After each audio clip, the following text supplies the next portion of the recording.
जब भी आपका जुपिटर तीसरे भाव में होता है, थर्ड हाउस में होता है, तो ये दिखाता है कि आपको ऐसा लगेगा कि कोई आपकी वैल्यू नहीं करता, कोई आपकी इज्जत नहीं करता, रिस्पेक्ट नहीं करता, और सब आपको फॉर ग्रांटेड लेते हैं। आप लोगों को बताते हैं चीज़ें, उनके साथ शेयर करते हैं, उनको एडवाइस देते हैं।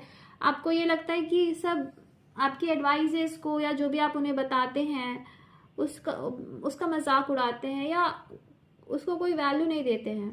क्योंकि यहाँ पे देखिए जुपिटर 9th हाउस को रूल करता है, ठीक है, और 9th लॉर्ड मतलब टीचर।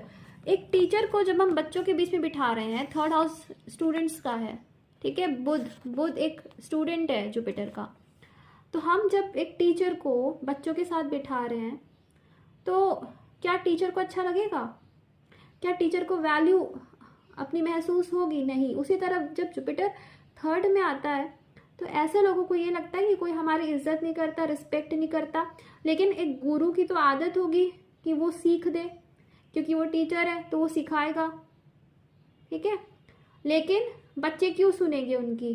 क्योंकि जब आप बच्चों के बीच में बैठे हैं, एक टीचर को हमने बच्चों के बीच में बिठाया है, तो बच्चे तो यही समझेंगे ना कि ये भी मेरी तरह ना समझ है, इसीलिए हमारे बीच में बैठा है। अगर इसको ज्ञान होता तो ये तो टीचर बनता।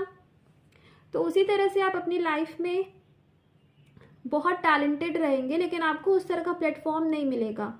जैसे आप बहुत पढ़े लिखे हैं, पढ़े लिखे होने के बावजूद एक छोटी मोटी नौकरी कर रहे हैं, या ऐसे लोग से आप डील कर रहे हैं जो आपके सामने कुछ नहीं है, जो बहुत इमेच्योर है, या आप बहुत स्पिरिचुअल है, बहुत आध्यात्मिक है, बहुत ज्ञान है आप में, लेकिन आप डील ऐसे लोगों से कर रहे हैं, या आपके आसपास ऐसे लोग हैं जिनको ज्ञान ही नहीं है किसी चीज़ का। तो क्या समझेंगे आपको? वो आपको बेवकूफ़ समझेंगे, लेकिन आप बेवकूफ़ नहीं, आपको ज्ञान है, बट वो आपको बेवकूफ़ समझेंगे।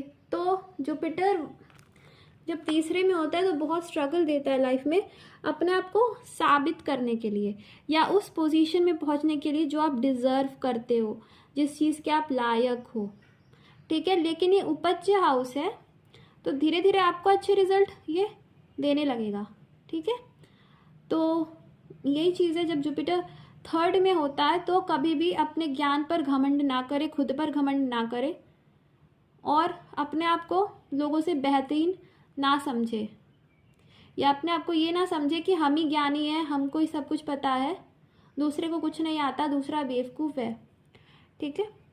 आपको अगर किसी को ज्ञान देना है या एडवाइस देनी तो दे, लेकिन फोर्सफुली किसी को खुद को फॉलो करने को ना कहें, क्योंकि पिछले जन्म में आपने खुद के ऊपर बहुत घमंड किया है, खुद के ज्ञान के ऊपर, खुद के स्टेटस के ऊपर, जिसकी वजह से आपको ये पोजीशन मिली है।